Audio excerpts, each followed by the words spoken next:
Hey there, Chubs listeners. Welcome to another fabulous edition of Chubs Gone Wild. We are on episode 409, just like the cleaner. All right, Tom's giving me a look. It's August 30th, 2021, and today's high will be 99 degrees outside the Chubs Gone Wild remote studios. And tomorrow, I think it's only supposed to be like 80 something, which is like, wow. The whole week is in the 80s. I'll tell you, there was a time when I would have been like, oh my God, the 80s. Now I'm like, the 80s? Yay. Well, the nice part about it is that we're in the 80s because the Delta breeze is blowing up, and that's what's blowing the fire into South Lake Tahoe. Delta breeze. Oh, that sucks. One of our refugees, our fire refugees that live in the back with Mr. Lurie Dean right now. He had to go up to Holly Pine so that he could check on his cat, because it's an outside cat. You can't always catch it. So he went up there today, and he has to park and then walk about a half a mile into the town to their house so that he can see if he can find the cat and get it. And then but the township and the houses in their area right now seem safe, but they're still not able to go back up there because the fire is so close. So yeah. And our air quality, I mean, you just the last couple of days, you just open our door, the front door, and smoke just hits you in the face. It's just awful. Anyway, no comments? No smoke in my house. Really? Well, no. I just want to say that. Okay. All right, it is 62 days till Halloween, and I want to know what TJ Zombie Girl is doing this year for her costume, because she always comes up with the coolest costumes every year. So what are you gonna I was thinking of being a blob,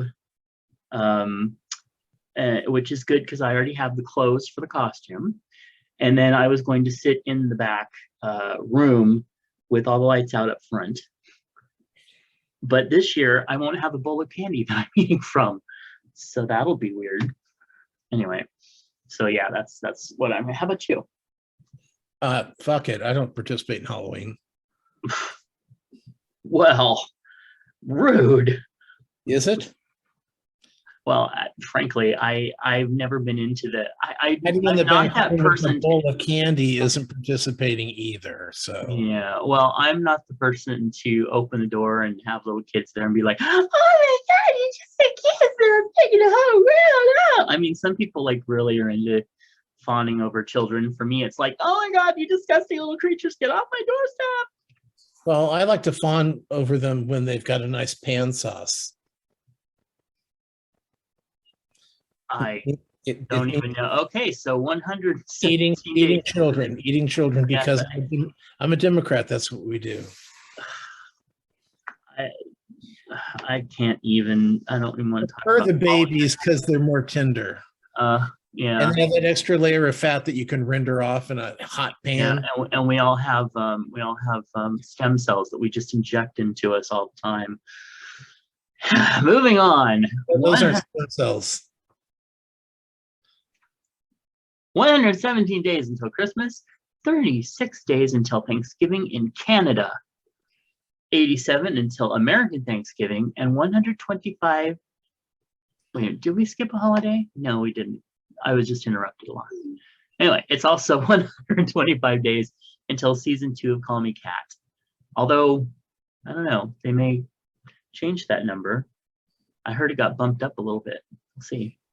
It is also 23 days until Mabon, which starts on the 21st. So get your hats out, people. Get your pointy hats out and your broomsticks and your familiars, and let's go have a bonfire, shall we? Okay. Anyway, all right. Hey, some of the holidays that we celebrate today are Frankenstein Day. Now, of course, we always have to have the one person that reminds us Frankenstein was the doctor, not the name of the monster. The monster was actually named James. Well, anyway. Well, he pretty much called the monster, or the creep. There you go. Also, International Day of the Disappeared, International Whale Shark Day, Motorist Consideration. I don't know if there's any of that left. National Beach Day. Haven't been to one of those for a while. Last time I got rolled back in, it was very embarrassing. Also, National Grief Day, Grief Awareness Day. So you have to be aware of the grief. Holistic Pet Day. I don't think I've ever had a holistic pet.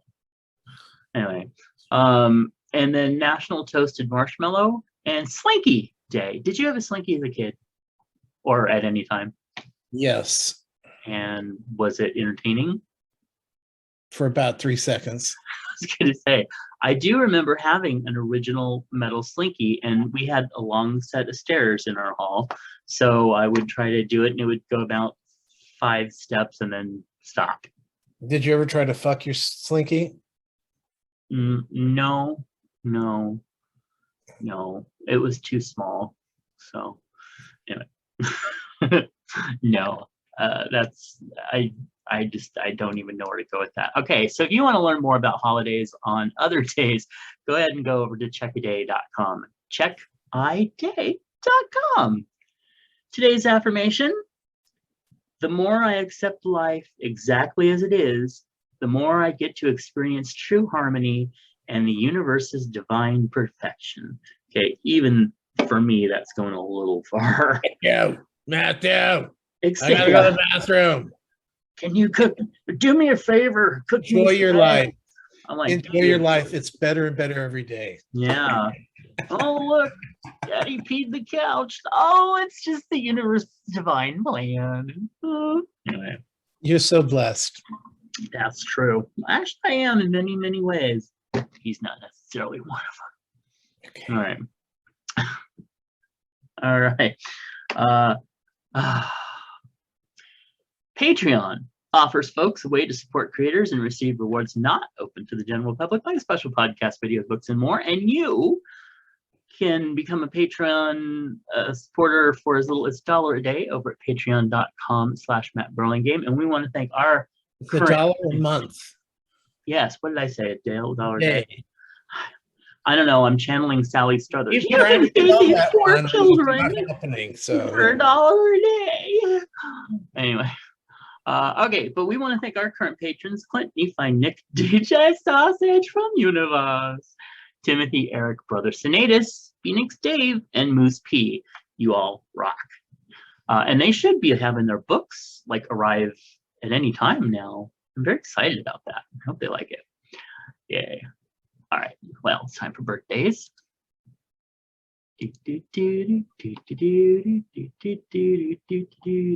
Today's birthdays, we celebrate Linda, Andy, author Addison Albright, Jedediah, he has a store. That's just wonderful. And also Rachel. Now, we did have upcoming birthdays, including Catherine, John, Kathy, Luciano. That's a beautiful name, and apparently somebody who is whose profile picture is them in their underwear. Interesting. Also, Adam, Bjorn, Stephen. Okay, Nate. Oh, we met Nate at Vegas. Remember, Nate and his husband. Yes. Yes. So, and Nate stood up, and well, he was exciting. Also, Reese Lilly, author David Matthew Barnes. I'm sure you're familiar with his work. Yeah, it's great. Yeah. And also author R.J. Scott, Jeff, and Ben. So happy birthday. Not Ben. I know, right? And not bend over. Anyway, happy birthday to all of you. This happy fucking birthday. Where's our little thing here? We do have a call which we will play on the podcast version, but you will not hear it on the video version. And that call is from the amazing Ms. Bacon. So we want to thank her very, very much. And you, on the audio version, can hear that call now. Beep. Oh my God, I love her. Me too. Wow, that sounded a little facetious. Not at all. No. Okay. But yeah, that reminds me. She sent me some photos in a private chat of she had some Swiss rolls, and she showed me the pictures of how that she delayers the chocolate and then the sponge and then eats it. Isn't it just you eat off the chocolate, then you unroll it, and then you eat it like a tostada? Yeah. Well, she didn't even eat off the chocolate. I think she just pulled it off.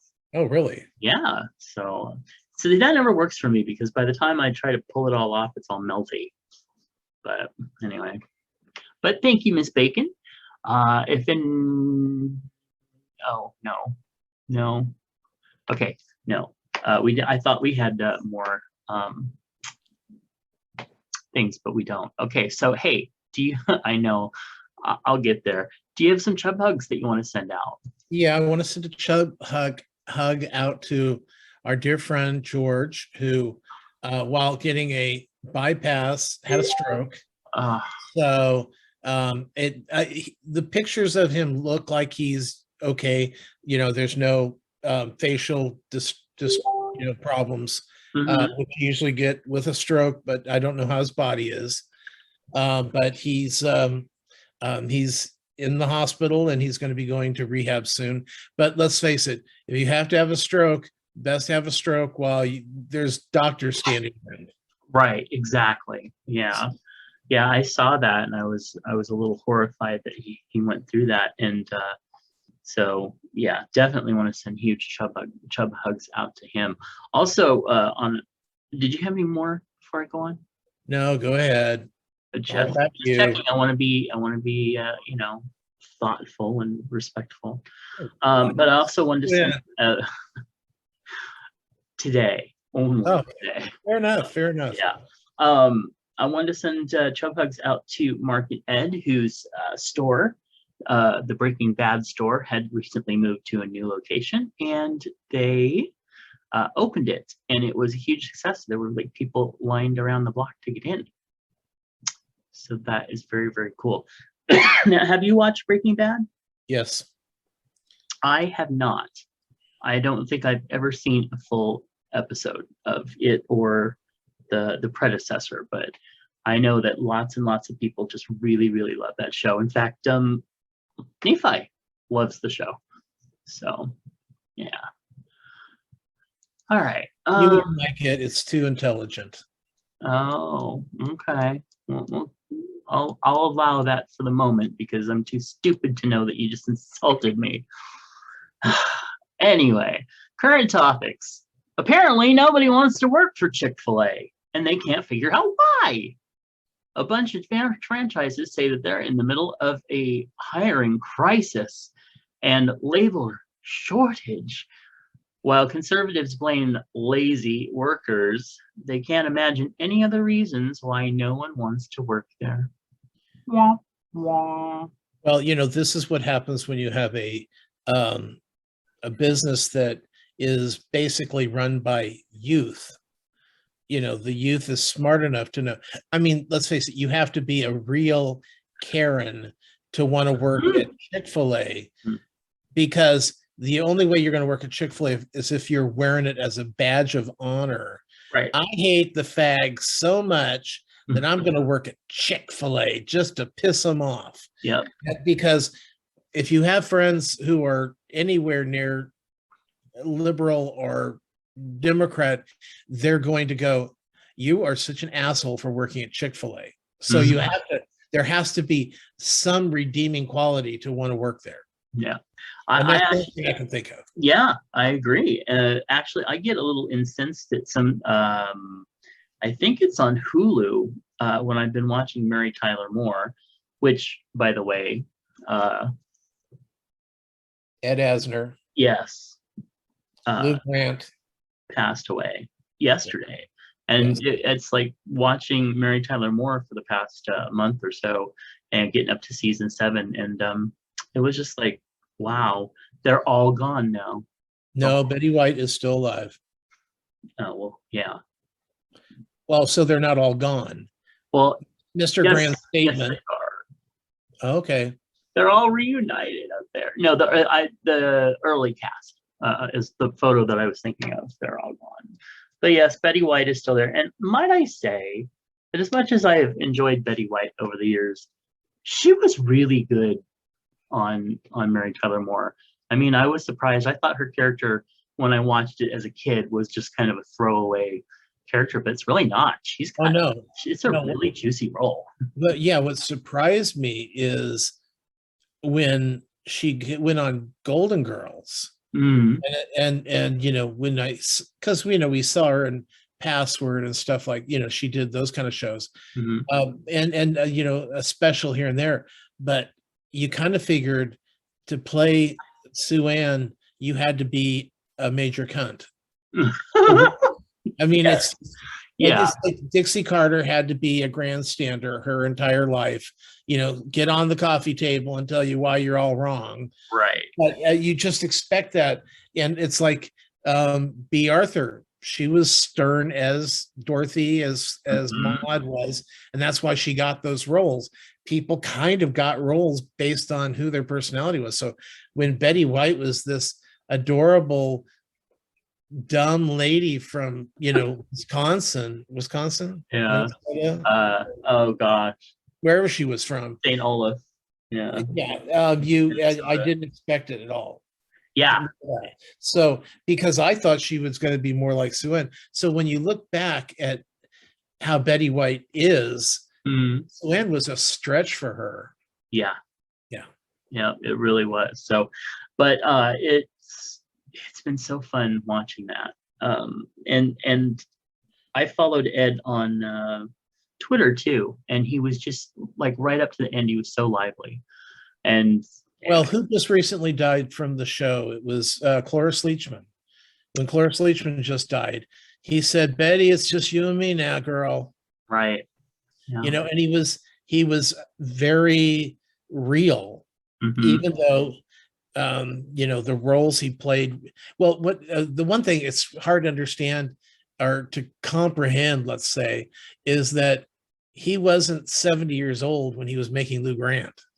You know, when he was Lou Grant, he was only like 50, maybe 45, you know. And so here's this guy who just seemed like an old crotchety character, was really young, and he just played an older character, like Estelle Getty. You know, she was younger than Bea and Betty in the Golden Girls, but she played. Gavin MacLeod was another one of those characters who, because of their look, had that older look. The guy from Cocoon, who was the same age as Wilford Brimley. Yeah. I mean, he was 50 when he did Cocoon, and everyone thought he was 70. Right. So, and he was in, do you remember House? Yes. Wasn't it Our House? Yeah, you're right. And it had Deidre Hall and Chad Allen and Doherty. What's her name? Shannon Doherty. And of course, Wilford Brimley. And he was the old grandpa. And we all accepted that he was the old grandpa, but he wasn't. He was not as old as, you know, all that. So, but back to what I was saying about Chick-fil-A, Hulu runs some ads for them. And every time I see it, I want to write them a letter saying, what the fuck are you thinking? And of course they're going to say, well, they pay money. Well, no, just don't take their money. Thank you. Well, you know, they run their ad and then say, you know, come to Hulu and watch Love, Simon. Right. So, exactly. Yeah. You know, and look at, I know this is not a real good example, but with the gay community and like newspapers, getting anybody that will pay for their fucking ads is, you know, amazing. Yeah. So maybe it's that, you know, we'll take your fucking money. We don't believe in what you say, and we'll program around what you think to make sure that people know that we're not that kind of place. Yeah, exactly. But still, I hate taking even money from them unless, I'm robbing their house, and then that's different. Which, you do like on a Sunday. Oh, and by the way, they're all in church. Chick-fil-A, well, they're closed. That's why you can break into Chick-fil-A on Sundays. But with Chick-fil-A, there used to be a time period where they had a pretty decent chicken sandwich. But no more is it the best chicken sandwich, and their nuggets suck. They're tiny as fuck. So yes, I have had Chick-fil-A in the past. I will admit it. But there's no reason to go to Chick-fil-A when Burger King makes a better chicken sandwich than they do. And when Popeyes or KFC makes a better chicken sandwich than they do. Or you can just find places in town, like in our town, which is Sacramento. Nash and Proper makes the best chicken sandwich in town, without question, and followed by South. And if I'm going to go out and get a good chicken sandwich, why would I go to Chick-fil-A when there's so many better choices? Absolutely. And I'm not giving them money. Right. I have been there twice, and the first time was before and once after, just because I had a friend that forced me to. I thought their food sucked. Oh, and I'm not saying that just because, I'm like, oh, they're a horrible thing. Their food really sucked. It wasn't great. No. And their patchwork fries, what is that? Crisscross or crosscut, or something. Cook them long enough. My God. Yeah, they were practically raw inside. Spongy, gross piece of potato. Yeah. I can make that at home. I have to say that although with McDonald's, they have a crispy chicken sandwich, and it is nothing but buns, 2 pickles, and the chicken. And as much as I question why the fuck they have nothing on it and 2 weird pickles, I have to say that it is the best chicken of all of them that I've had. And granted, you haven't had a lot. No, I'm talking about like the major ones, but now that you're talking about Burger King, now I'm curious about trying them. I used to like their long chicken sandwiches. Oh, terrible. Well, I mean, that was, back. Sure. And don't go to Carl's. Carl's sucked as well. Yeah, Carl's. I used to love Carl's. It used to be one of my favorites. Their burgers are still fine, but their chicken sandwich was a piece of shit. Yeah, I never had that there. Because the one thing about a good chicken sandwich is that the chicken should be overflowing on top of the bun. All the best things do. They should, because it's supposed to be a real piece of chicken. And so, but they must have gotten like some squab or something, because this poor breast did not fit on a simple bun. It did not cover it. And so, there's like 2 or 3 bites where you're just eating bread because there's no chicken, and the chicken was thin and pathetic, and it was expensive. It's the most expensive of all of the chicken sandwiches at the major places. More expensive than Popeyes, KFC, McDonald's, Burger King, and the worst. So, yeah. Well, anyway, listeners, write in or call and tell us what your favorite fast food chicken sandwich place is. 408-69 Chubs. Oh, and chubsgonewild@gmail.com. Let us know, and maybe we'll do a taste off at some point. Well, the problem is that I'm sure that everybody has a really good chicken sandwich in their individual towns. Yeah. So that's something to always take into consideration as well. But let us know. Let us know what's up. All right. Hey, Dancing with the Stars gets its first same-sex pair after 30 seasons, which really surprises me that it took that long. JoJo Siwa's, part of it. Siwa 18 is going to be paired with a female professional dance her on the show where she will, where they will. Okay, this is one of the reasons I don't care where for they this will fight. prepare choreographed routines for the judges, just like everybody else. Where they will prepared. Yeah, I'm sorry. That site needs an editor. All right. And then finally, a bust of transgender activist Marsha P. Walsh has been erected in Christopher Park in New York, and it is the first monument of a Marsha transgender P. person. Johnson. What? You said Marsha P. Walsh. Walsh. Or Wash. Martha Wash. That would come out of me. I tell you, I'm a little distracted. Have you noticed? Marsha P. Johnson has been erected in Christopher Park in New York City. It is the first monument of a transgender person in the city park system. So, now yeah. You know who she is, right? Oh yeah, definitely. She was the one who apparently threw that first brick barrel. Yeah, there's a salute to her in Big Mouth. Oh really?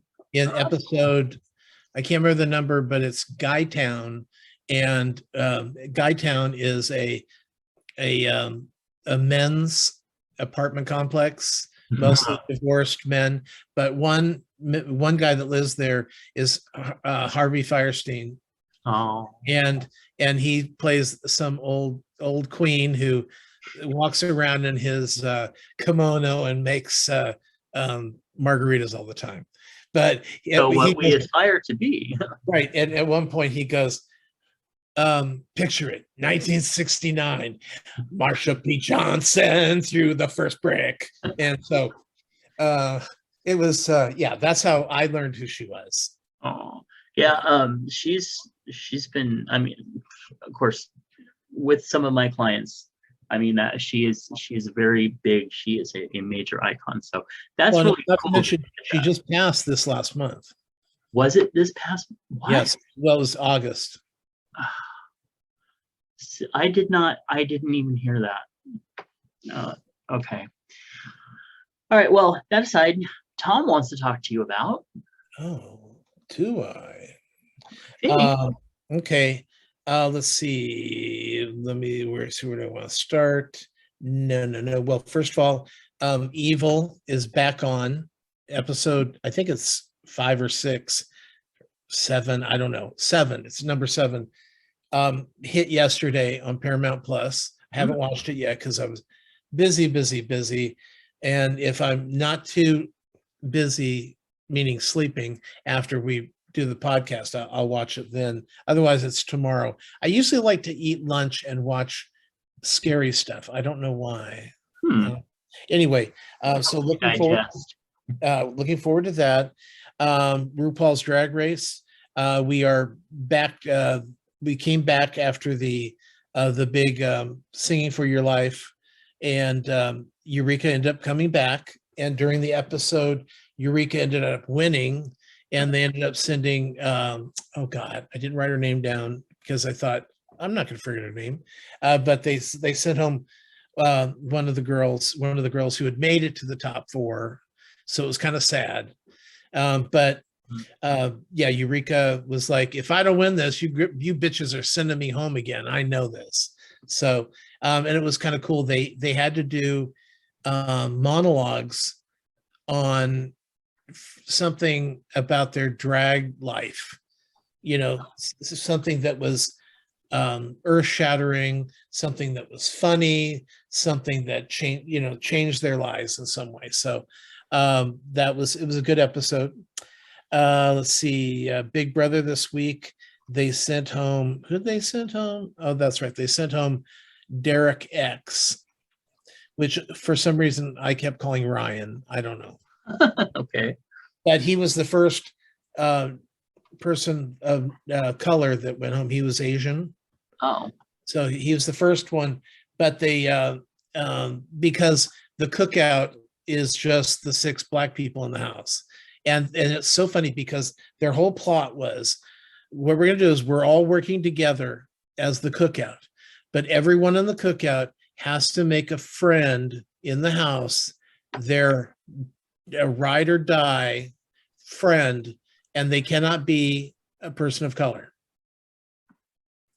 So no, so that way, you know, like Derek F. He was friends with Frenchie. And so so he was Frenchie's the guy he was taken to the number 2, right? Well, at least that's how they're playing it. So what they're doing is to make it not look like all the black people are working together. They have white counterparts that they're working with. It was very, very strategically clever, and all 6 black people are still in the house. And all the only people left is one white girl, one, I'm not sure what she is. I think maybe Hispanic or Indian. But she's of color as well, but not black character or black person in the show. So it's just so satisfying watching these people fall for it, hook, line, and sinker. I think it's because anybody who's a fan of the show has never seen this happen before. Yeah. And so it's almost kind of startling and ridiculously fun. I'm cheering every episode because it's just so much fun to watch the white people go home. Yeah. So let's see. On Discovery Plus, they have Chopped 420, and these are Chopped episodes hosted by I can't remember his name right now, but a famous black pothead comedian, Ron Funches, that's his name. Very funny guy.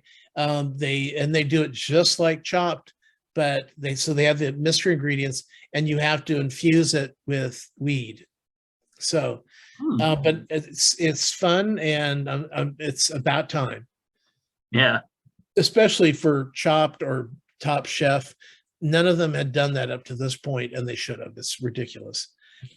Let's see, 9 Perfect Strangers, which is on Hulu, which is Melissa McCarthy, Nicole Kidman, Bobby Cannavale, who, by the way, is hairy. Yeah. Because for years they were shaving him. Like when he was with Will, he was smooth. But he's looking really good in this show. He's very bearish in the show. Good. Anyway, the story is about Nicole Kidman runs a like a wellness retreat. Okay. And we're finding out all these different things about the different characters that are there for the wellness retreat. So it's been interesting. Let's see.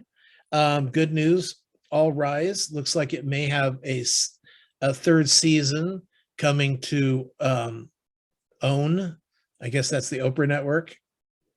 Oh. All Rise was the one about the black judge, the female judge in Los Angeles, had all these really great supporting characters. Yes. The show was interesting. It was female driven, and I think that's probably why it didn't do well on CBS. They don't tend to like the female dramas that much on CBS. Let's see. Okay, so I've been doing a lot of paranormal stuff as usual. I saw a episode on Hudson. It was a documentary on Hudson Valley, which is in New York, and it's a place where they've had continual sightings of spaceships, alien spaceships, and aliens, and the people are being contacted, and it was really interesting for the average person who thinks it's all nonsense. They'll think this is nonsense, but it was fun. It was a fun show. I started one called a new thing called Ghost Loop. These were all on Discovery Plus. On Ghost Loop, it was these 5 people who go in, and they all have different things that they know really well. So they're all investigators, and they go into this haunted house, but it was cut like the things are cut these days that the millennials like, because they're quick paced. There's a lot of in the camera, very aggressive, and it's most of these shows are all kind of, we're listening. Uh-huh. And this was very loud. So I don't know if I'll go back to. I'll probably see another one to see if it gets better, because that was just episode one. But I watched a documentary called Demon House, which is about Zach Bagans, who is the lead in the Ghost Adventures. He's been making a lot of money from this stuff, so he's got a museum in Las Vegas. He's got Annabelle in his museum, the one from the movies. So he's got like really famous articles of hauntings. So he heard this house in Indiana was for sale, where they've had all these terrible sightings and people were being possessed. There was an exorcism in the house. So he heard the house was available for like dirt cheap. So he bought the house and then made a documentary of investigating the house. And many of the people who have been in the house start having terrible health problems, like all their organs, closing down. He ended up having like an eye disease, a very rare eye disease that he's got to keep, it's going to affect him for the rest of his life. All these different people had different problems. So it was, but it was a 90-minute documentary, and it was super scary at points. Some people would say that not much happened, but when it did, it was super scary. Ghost Adventures, I've been keeping up on that, also on Discovery Plus, because it's they're only showing their new shows of the new season on Discovery Plus. It really sucks. I've been watching a lot of the old episodes though, so that helps. But and then a viewer or listener suggested that since it sounds like I'm running out of paranormal shows, which I kind of am, sent me a link to a Twitter video, and it's the 5 scariest ghost videos on the internet. Now, 4 of them were like, okay, that's great. But one of them is this group of these young Asian guys. They're in Thailand, and they're at a place where they made, it's probably wet ground. So they were like open crypts on top of the ground instead of being buried. And there were a few that were not filled. So at one point he lays down in the crypt, and he's kind of sitting there going, okay, nothing. And then all of a sudden, and his arms are at his side, all of a sudden his shirt raises up like someone's pulling him out of the grave, like grabbing him and yanking him like that. And so he gets up and he's like, oh my God, I was just laying there and somebody's like trying to pull me out of the grave. And then all of a sudden you see the back of his shirt yank, like, and throw him to the ground. And they ran screaming off, and I did too. So thank you for the suggestion. Now I know to look for on YouTube for more scary stuff. That's very exciting. And I can go through my, don't give me the rolling of the eyes. No, it's your thing. That's cool. I keep forgetting I can also do that on my smart TV. So I'm not watching it this big. I'll be watching it this big. So that's fun stuff. There's a new thing on Netflix called Brand New Cherry Flavor.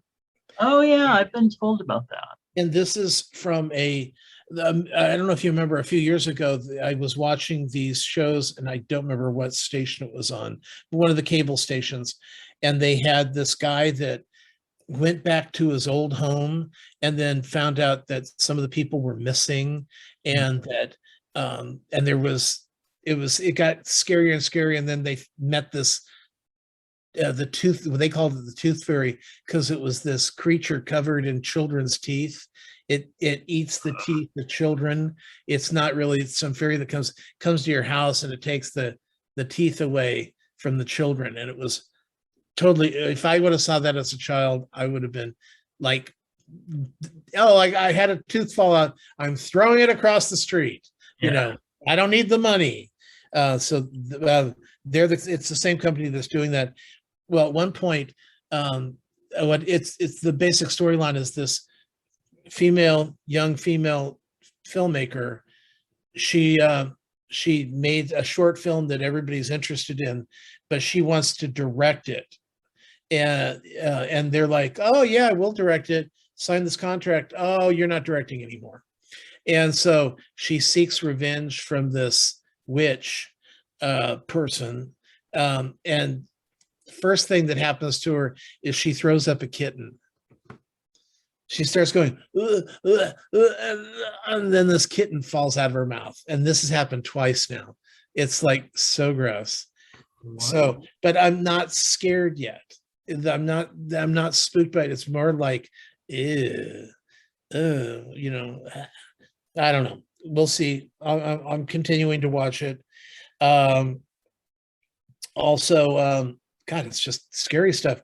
American Horror Story, the American Horror Story, the double feature, started, and the first few episodes show a writer and his wife and daughter who go to P-Town to during the wintertime when all the gays have left, and P-Town is once again just a small little ocean community.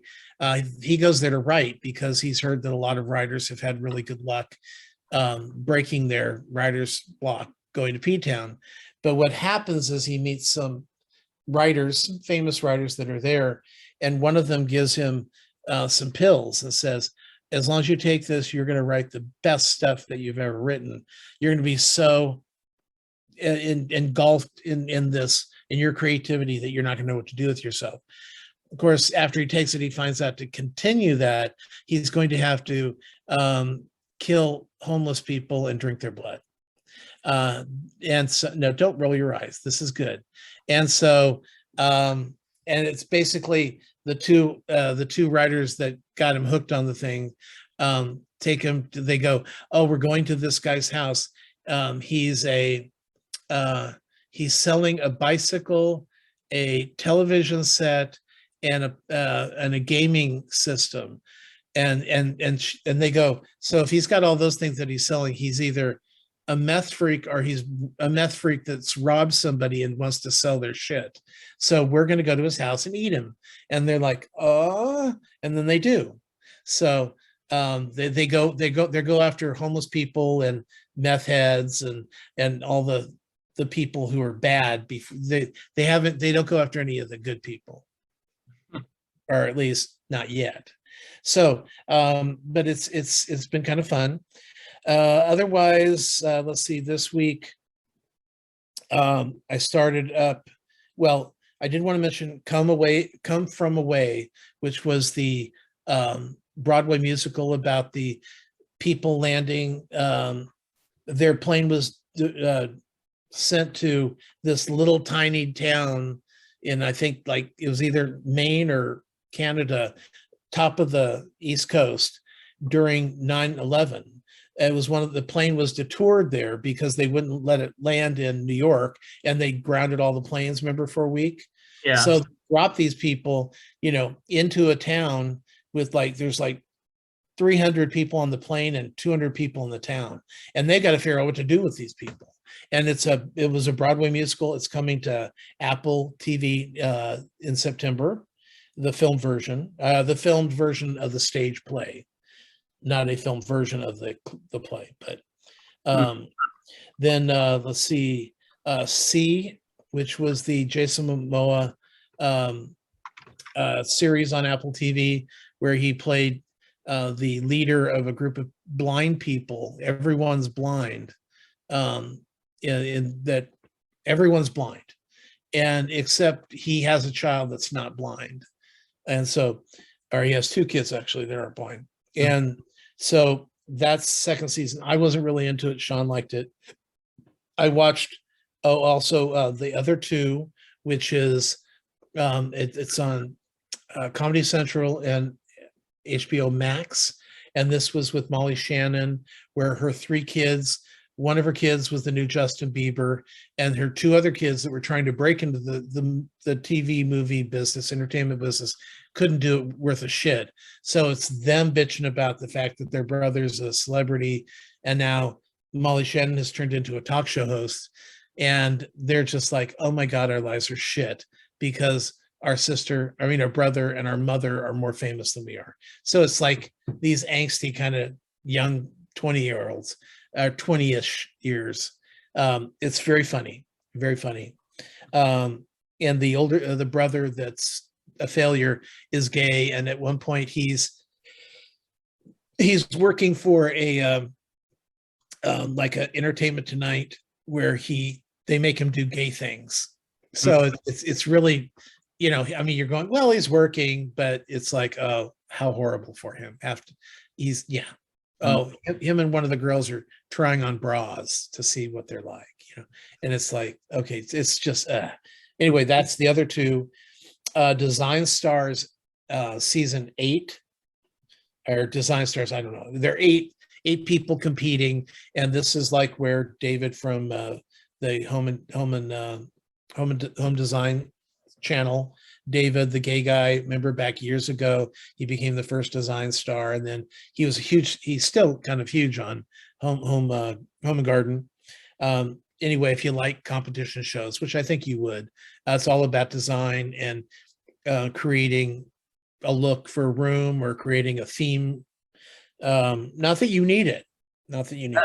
Candyman has just come out to theaters. It was #1 this weekend. I did see Marlon Wayans' You Know What It Is. Now, I saw Marlon Wayans here in the Punchline in Sacramento, and he had a really good show, very funny. But this was different. This was very different. He's talking about how, and I think Sean thought it was funny, and I thought it was really awful. He goes, I've got a lesbian daughter. So I'm thinking to myself, oh my God, all the pussy licking that's going to be going on. And how can I deal with this shit? I mean, it's nice she's not going to get fucked by guys who are going to get her pregnant and then I have to worry about baby. But now, no, she's off getting her pussy licked. But, I'm not thinking that way because, it's my daughter and I love her. So I support her in whatever she does. And then he goes, but I'm just thinking, what if it was, it was my son? And also my son, some cocksucker who wants to take it up the ass and do it. And it's like every fucking horrible joke you can come up with about gays or lesbians at this point, because he did it to a lot of people. But then I think, I love my son and I don't want, and he kind of apologizes for the fact that he just did all these horrible, stereotypic, awful fucking, not funny jokes. Yeah. But then he apologizes. So, it's better. And he did that all through the hour-long thing. He did it about women. He did it about, he started off with saying that he hates Black people, but he used the N-word with men with the Audi belly button. And he did that for the first 10 minutes. Still not funny, but he did everything he could to, it was every insult you could come up with. And then he'd apologize. Well, he'd say, but I'm not that kind of a person. I would never say that. But you just did, you motherfucker. Mm-hmm. It was, Marlon Wayans, HBO Max, You Know What It Is, and you don't want to watch it. Okay. Then 2 movies I watched, Vacation Friends on Hulu, which was John Cena, and it's about this Black couple that are heading to this big romantic vacation trip, and they meet John Cena and his girlfriend, who are out of their minds. It's like they go, oh, here we're having margaritas in our room, and the girl goes, the Black wife or the Black girl goes, this isn't very salty, and they go, oh, that's not salt. We rimmed the margaritas with cocaine. And it's like, and they would go out and they would do these terribly, terribly dangerous things. And but they're having so much fun. And it's like the whole time I'm like, I would not be wanting to do this at all. I would be so pissed off. I'm not, because what happens is that the Black couple start having a really good time because they're doing this dangerous stuff, because they never do dangerous stuff. But now on the trip, they're doing it, and all of a sudden it's all wonderful. And then the vacation ends, and they think they'll never have to see these people again. And then they're getting married, and they come to the wedding without being invited and tear the wedding apart as well. And it's like, why is this funny? Sean laughed through the whole fucking thing. I was like, I don't get it. I don't get it. Okay. Okay. So you know you're on your own with that. Give if you can last through the first 20 minutes, you think it's funny, then watch it. I did not. I mean, I watched the whole thing, but I did not think it was funny. And then Vivo, which is on Netflix. It's Yeah, an animated movie. Lynn, well, Miranda thank you. Manuel, something. Yes. Yeah, Lynn. He did all the music. He plays a little monkey character that an old man has he goes out to the street and the monkey and him sing songs, and it's so it's like the old organ grinder guy. Right. But he had saved the monkey, and so they were very devoted to each other. Well, the old guy gets a letter from this very famous singer who says that she's going to be playing in Miami tomorrow night, and she'd love to have him come in. Since they used to play together, I'd like my farewell. It's going to be my farewell performance, and I'd like you to be there. Well, that night he dies, but he shows Vivo that he had written a song for her the day that she left him to go on to be a famous star. So Vivo has got to figure out how to get that song to Miami from Cuba. And so it's him. He meets up with this young, irritating young girl, and the songs. There's like 3 great songs in it. I mean, good songs all the way around. But 3, like I'm going, well, that'll be the nominated song at the Oscars. Oh no, that'll be the nominated song at the. Okay, maybe it's this one. So there was a lot of really good music. The animation was fun. It was very colorful and bright, and definitely worth seeing. Cool. Yeah. I'm not a huge fan of his, but I think he's extremely talented. When he puts projects together, I'm just not a big fan of his. Oh, it's because there weren't enough dark Black people in the Heights, and you're taking a. Okay, I can't even fathom that you went there, and I haven't seen the Heights. Okay, well, no, because that's why people don't like him now. They were trying to cancel him because he didn't add enough darker people into the cast of In the Heights. I know. I have not even heard that, but that just okay. It drives me crazy. Because the gays do it as well. Yeah. Oh yeah. Every culture will do it. You can never give enough to some people. And that I had no idea that they were even upset about that. No, I just find him, whenever I see him in interviews and stuff like that, he just comes across as very pretentious to me. But I think that he is very, very talented, and I like a lot of the projects he's done. He rubs me the wrong way. It's kind of like how some people, he just came out with a new album, the one with the fast vibrato. Ben? Yes, Ben Platt. Thank you. Yeah. I really like a lot of his music, but some people, whenever I say, hey, you should check this out, there's a good song, they're like, oh, no, I just can't. He rubs me the wrong way. I don't know why. And some people do that. It's okay. Tell us about your week. Okay, well, starting off, I have a sinus infection, which is one of the reasons I'm feeling kind of and I'm a little out of it, even more so than usual. See, I beat you to the punch. Also, let's see, my mom's surgery is coming up in 9 days, so I'm trying to get everything organized and figured out with that. So that's an extra added stress to everything. So Tom's away from his mic, and I want to talk to him about that. So what should I talk to you about in the meantime? Because there's some things that, Tom might like. So I am currently having to deal with my father. I've talked about that on a number of shows, and this is no different. He is an absolute mess. He's not getting better. And I'm basically having to deal with around the clock care for him. So yeah, so that's kind of a downer. I'm vamping because okay, Tom's back, All right. So here's the thing. So there's a few things that I watched that I wanted to kind of see, your comments and stuff on. First off, do you remember a show from 1990 called Babes? No. Okay.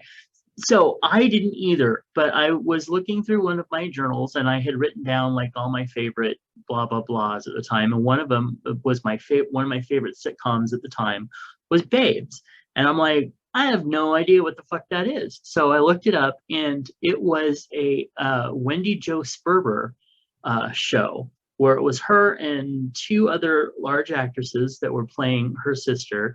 And by the way, it was an amazing cast. It also had Rich Overton, I think. Was that his name?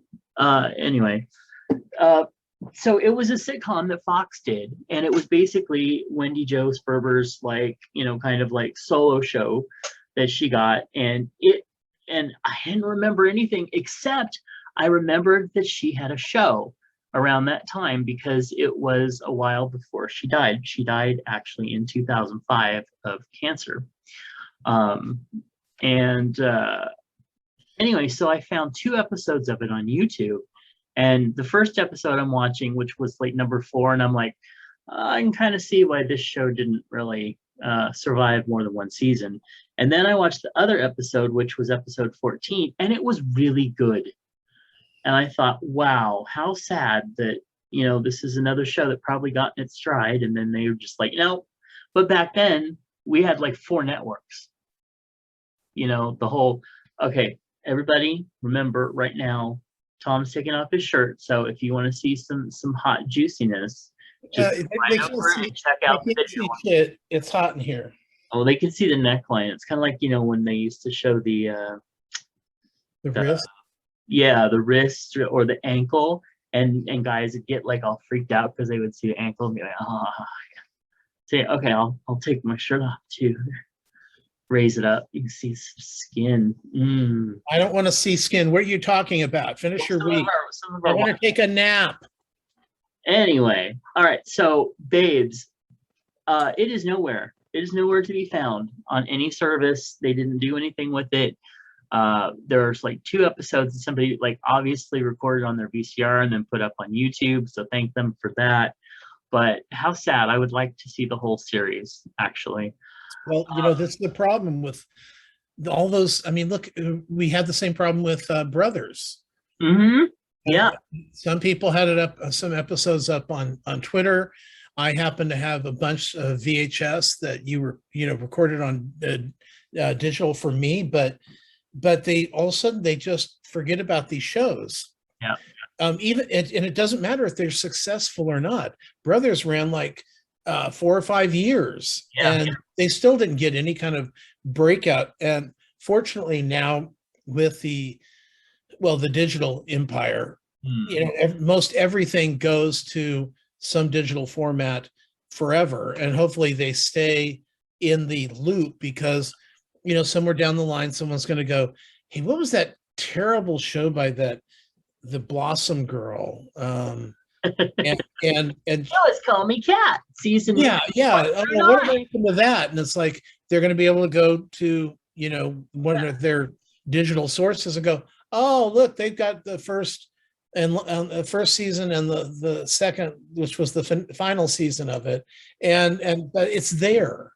And just, I mean, all the shows that we loved back in the 60s, the 70s, the 80s, and 90s are gone forever. Just gone. Yep. And there's so many that people recommend to me that are like 70s and 80s shows. They're like, oh, do you remember that show that if you really like this performer, blah blah blah did this show, and it only lasted like a season, and it had like an openly gay couple in it or whatever from the 70s, and I'll find episodes of it on YouTube that somebody had put up there. But they're really, I think they would be doing a service if some company actually just started finding these old shows and buying the rights to them, which may be one of the reasons that some of them aren't up there, is because they can't get the rights for certain things. Like I remember one series that they finally released, but they had to like take out something like a theme or something because they couldn't get the rights to a song or something. Anyway, moving on. So I watched this movie. It's by Bruce LaBruce. It is a French Canadian, although it was mostly in English with a little French in it. Now, for anyone that doesn't know Bruce LaBruce, he is he does somewhat sexually charged, very provocative, avant-garde sometimes films. He did a zombie porn a while back. That was supposed to be this big thing, but it was just kind of gross. Anyway, he has a movie out called Saint Narcisse. So it's basically, you know, narcissist. I don't know. I ended up getting a copy of it for a review, but I don't know if it's actually out somewhere where you can get it, but it will be soon, I imagine, because it's coming out again in next month. So it's basically twincest. It's this guy who was raised by his grandmother, basically was told that his mother died and in childbirth, and then so he finds out the truth after the grandmother dies, and he goes to her, and that's all twisted. Then he finds out that neither of them knew that there was actually a twin, and the twin happens to be in a monastery nearby. And of course, he has spent his life being like molested by the head priest. And then the twins finally meet, and they are so narcissistic with each other that they end up having sex. Spoiler alert. And then it oddly gets even more twisted from there. But it was really well done, especially for an indie film, like with practically probably no budget. They really did a good job. It was engaging. It'll be worth the watch if you like independent films. No, I like incest with twins. Well, whatever floats your boat. They did it, I don't know, you want to say tastefully. It was actually part of the plot to the point where I was like, okay, I get it. Then I watched The Hitman's Bodyguard, the 2017 one with Ryan Reynolds, Samuel L. Jackson, and Selma Hayek.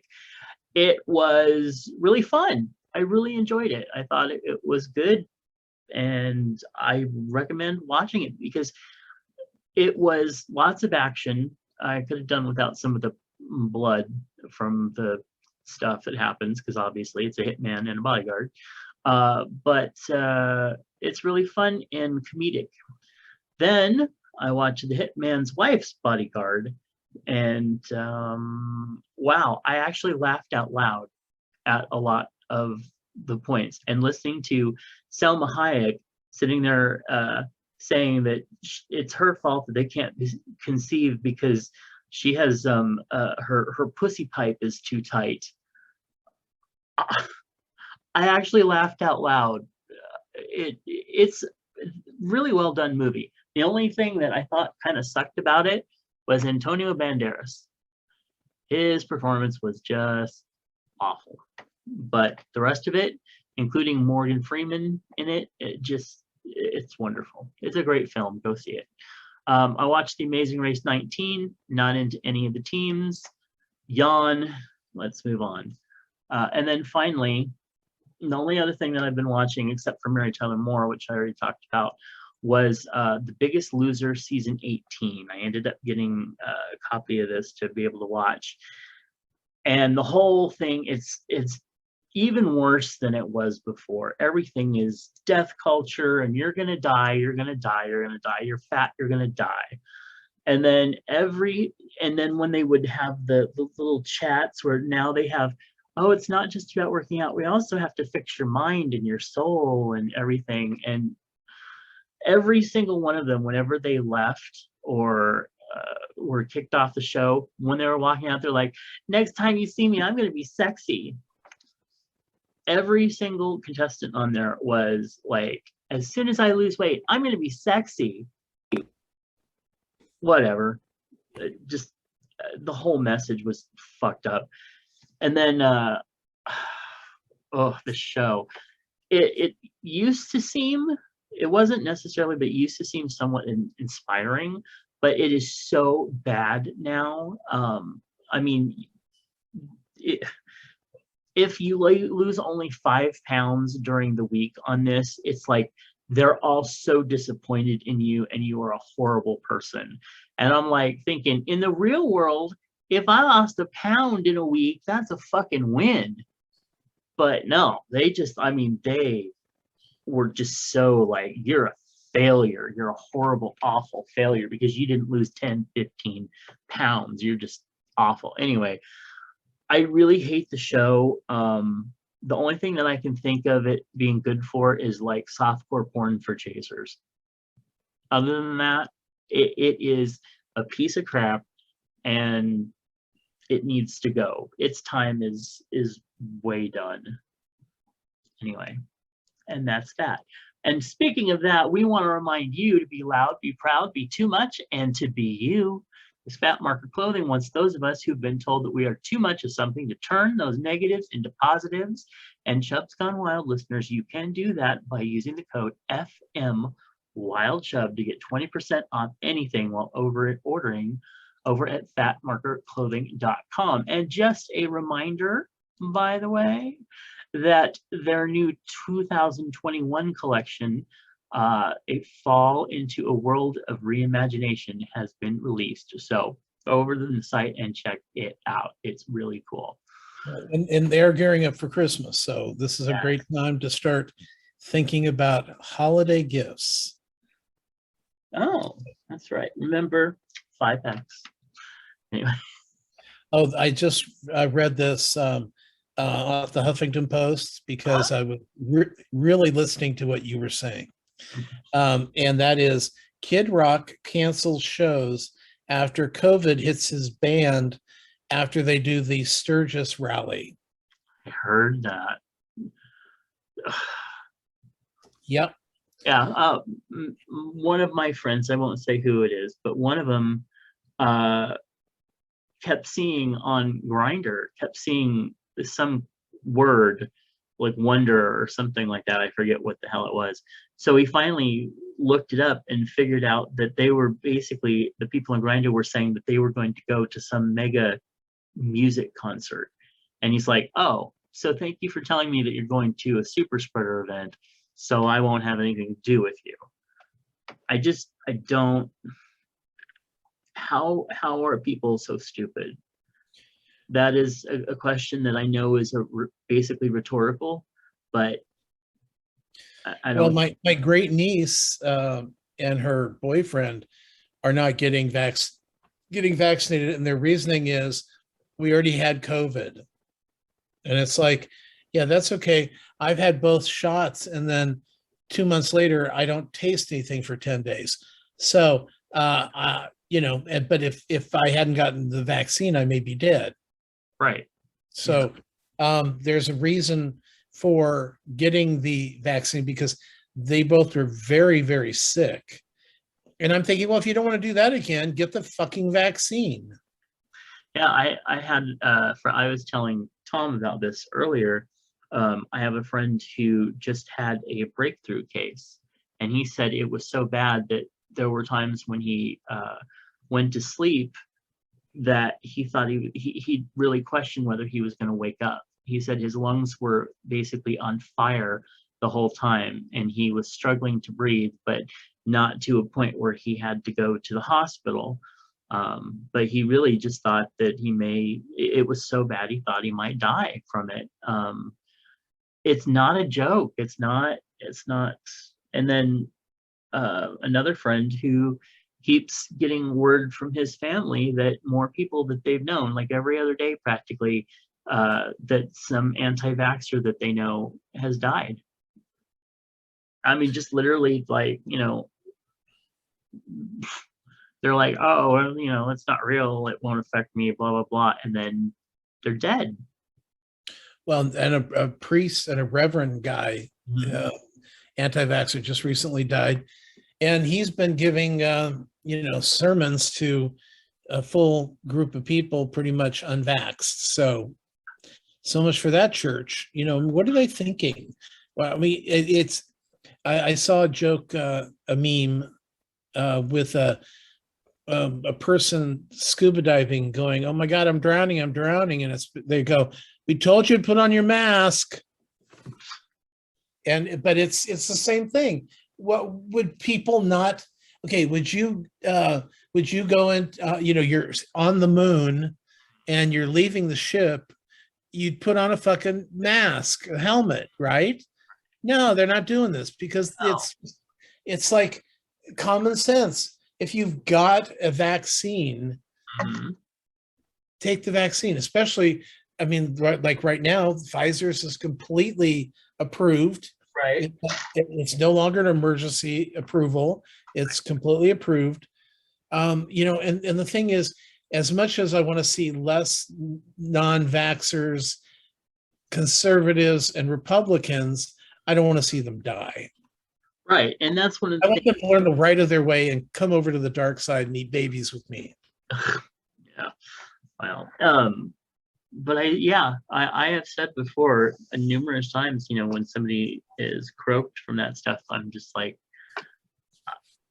yeah, it still saddens me. And they're like, well, they were an anti-vaxxer. They knew what they were doing. They fucking deserved it. I'm not going to cry for them.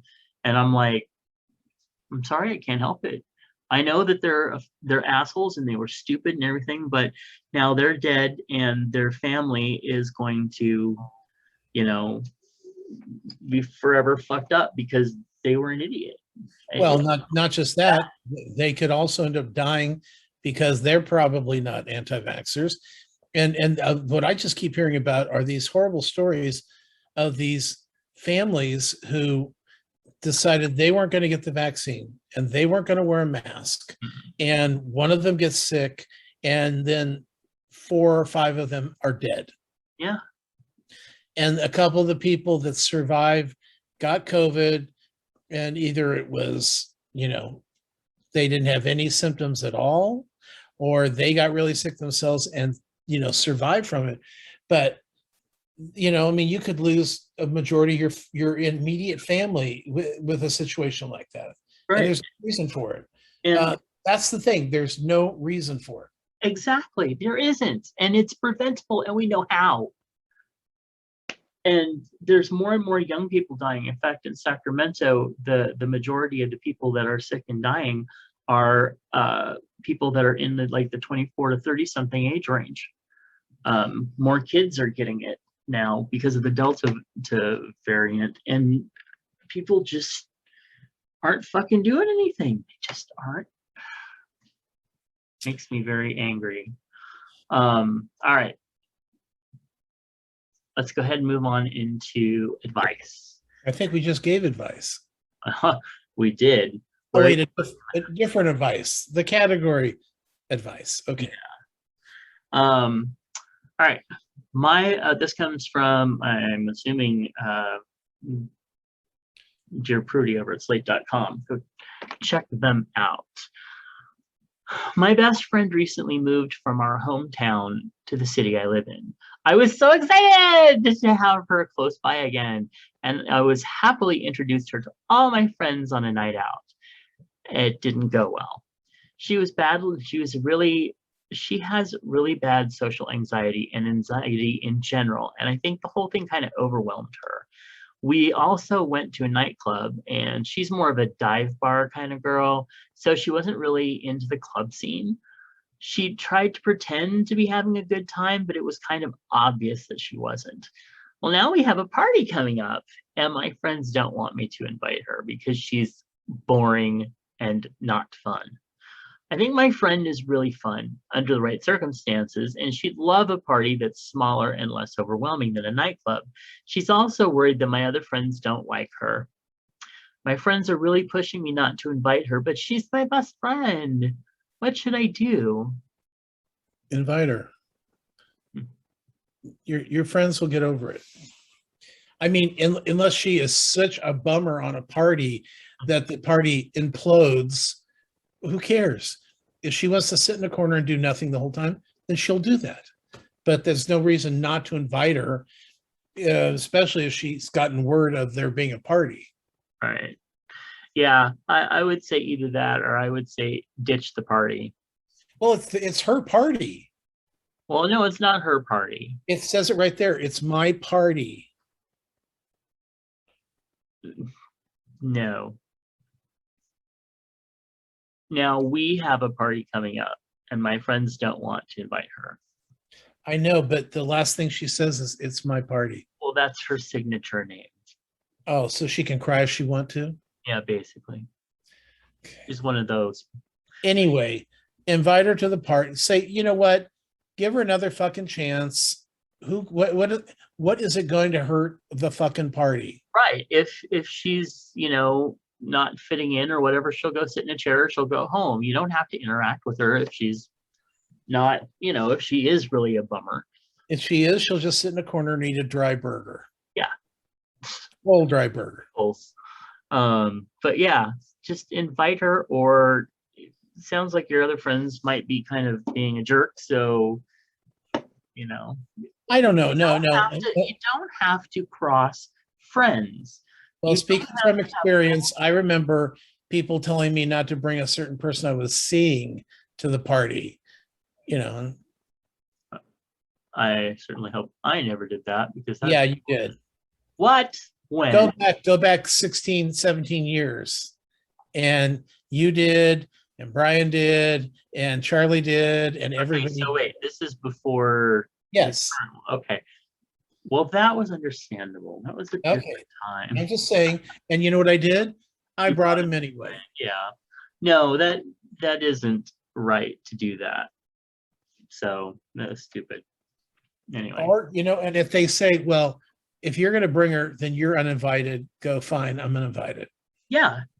And I mean, I had somebody that was a friend for a while that people didn't want me to bring.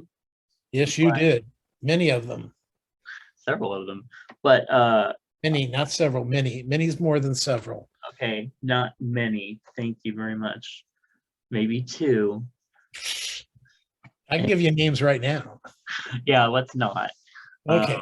Anyway, but yeah, I don't think it's a big deal. If they make a big deal about it, they're being jerks. Anyway, let's see what Joe Pretty had to say. Dear It's My Party, you won't be doing your friend any favors by inviting her to the party where she's not wanted. It sounds like your original friend group might actually be unkind to her, which would only make her anxiety worse. Speaking of your original friend group, these don't sound like great people. It's fine if they don't click with her, but to exclude her from an event simply for being boring is petty. It's not as if she harmed anyone or would interfere with the ability to have a good time. Maybe they're jealous that there's someone in your life. Either way, it comes down to choosing between your best friend and your other friends. Pick the person who has been in your life longer and hasn't been a jerk. See, my thing is still that you don't have to have friends mix. No. You have friends that you go do something with, and then you have other friends that you do other things with. You don't have to push everybody together and make them like each other. Because this can't be Prudy, by the way. Oh, why she didn't tell them what to say? Yeah, she didn't go. Now you tell your friends, blah blah blah blah blah blah blah, and blah blah blah blah blah. Well, yeah. Apparently, I've noticed that there's like several Prudies now. Several different ones that like take turns. Oh, okay. So that's why some of the advice is actually good. So this is like James Bond. Yes, exactly. Got it. Oh, by the way, if you're interested, the 18 new castaways competing on Survivor season 41 are now available for fans to get their first look at. Oh, that's exciting. I always like to. Well, I had a friend that every year, every Survivor and every Big Brother, we would share who our Big Brother summer boyfriend was and our Survivor boyfriend was. And he would always be the first one to go, okay, I'm taking this one, and this one. I go, no. You can't have three. You get one boyfriend. And he goes, well, I'm not sure how they're going to work out. So I want to hold on for like the first 2 or 3 episodes to see if they turn into assholes before and then I'll make my decision. I'm like, no, that's not how it works. Right. We argued a lot about it. Well, from what I see right now, there's like maybe 3 that would be worthy boyfriends. The rest I'm a little skeptical of. Anyway, but one thing I do like is this is looks like a really nicely diverse cast. Well, I'm sure that that's going to be the new thing on competition shows. It better be, because I'm tired of just seeing a bunch of white guys and then a couple token gay people and a couple token black people, and they're always the first ones that are voted out. Well, if you look at RuPaul's Drag Race has been diverse from day one. Yep. All right. Trivia. No. Hey, Chubs, what's your favorite cracker? My best friends. What's your favorite cracker? I really don't eat crackers. Okay. I would probably gravitate towards a Ritz because they're buttery. Yeah. I mean, as a kid, I liked Triscuit, but there was way too much flossing after Triscuits, so they were out. And I did like Wheat Thins with cream cheese. Oh, interesting.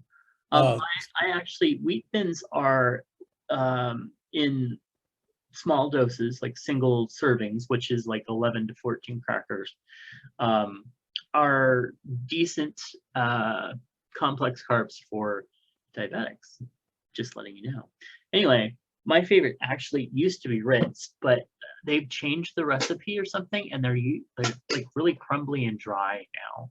So it's probably the dollar store you're getting them from. They're probably like 4 years old. That's why.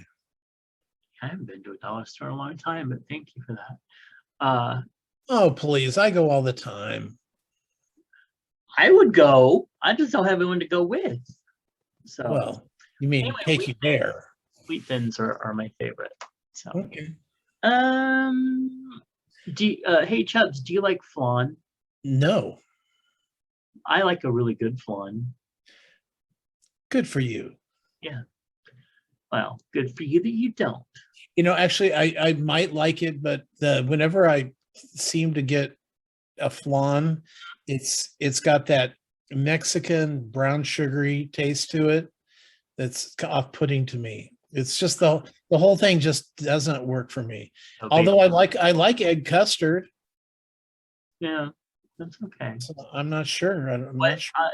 The thing is, the cheap ones tend to be curdled. Like the custard will curdle a bit, and I don't like that. I like a very smooth flan. All right. Well, anyway, so time for the trivia question. Are you ready? What is the largest amount of weight lost by a single contestant on The Biggest Loser? During like a single season competition. Well, how long is it? I mean, do they do one of those where they film it 6 months ahead of time, and then they do they come back after 4 months and do their final weigh-in? Honestly, I don't know. There are some of them that do that, and then they come back and they can win, like, I don't know, $10,000 for the home edition, or something like that. But I'm talking about, like, I think somebody who made it through the whole season. Just 10 episodes. Yes. So we're talking, which 10 episodes is like 3 weeks of filming. No. See, 400 pounds. Wow, that's crazy. Well, I mean, you're offering me something and you can't give me any kind of measurement of what those days are. It's one of those days, let me tell you. Well, no, I mean, if it was 21 days, I'd say somebody could probably lose about 30 pounds if they're being really strict and starving themselves like this. I'm actually thinking, because of this number, I'm actually thinking that it probably was the whole thing where they went home and then came back, because this is a lot. Any throw out guess? 400 pounds. Okay. Rachel Fredrickson recently became the biggest loser in the show's history with an astounding 60% weight loss for a total of 155 pounds shed. Some of the show's fans on Twitter expressed concerns that she actually looked too thin at 105 pounds during the show's finale. So there you go. That sounds really bad. Yeah. I'm just saying. That's another reason that I dislike their practices on the show. In fact, one of the reasons that they shut down the show originally, well, they didn't shut it down, they just kind of quietly went away, was because they had to investigate. They were giving them like medically unapproved pills. They had pills, I would have done the show.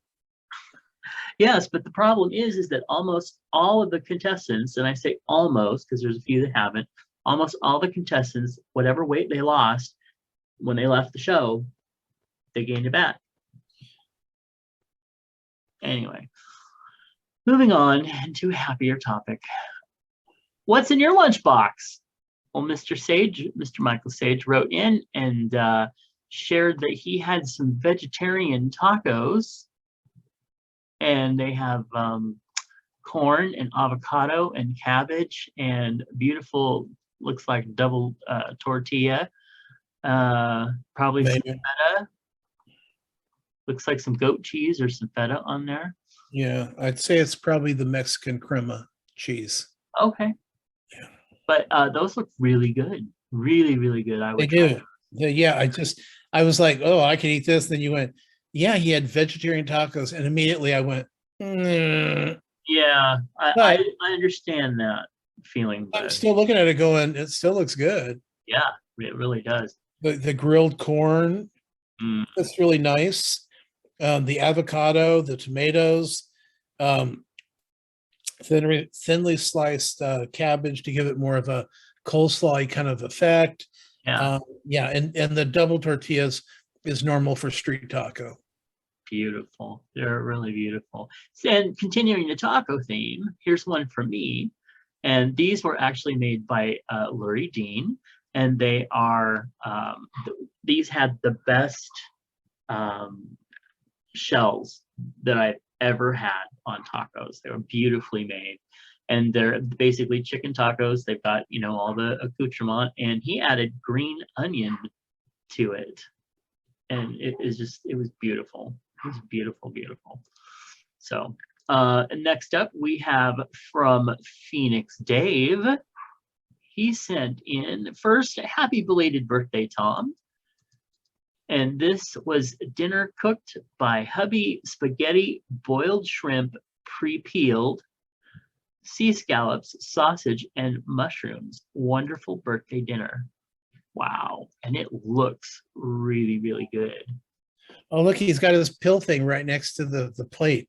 Oh, well, now we know. Let's see. That one, okay, so this was done on a Wednesday. Oh, yeah, you're right. Yeah. That's beautiful. That really comes together. Wow. Thank you, Mr. Phoenix Dave. Now, do you like the pre or the unpeeled shrimp? I was looking at that and I was gonna say the unpeeled kind of scares me a little bit, but I mean I've never really had them like that, I don't think. I mean, I've had peel and eat shrimp, but I've never had like large shrimp like this to peel. That's a lot of legs to pull off. It's a little, I don't know, but this is the way they do in major restaurants all the time. Because the theory is that when you cook things like shrimp in their casing, they're getting more flavor. Interesting. Well, one of these times I'll go to a fancy restaurant and try it, but yeah, no, I have not had it like that before. All right, then we have Mr. Moose P, who wrote in and said, back home, and it's too hot to cook. Picked up roasted chicken salad, cantaloupe, and croissant for dinner, which the croissant looks really good.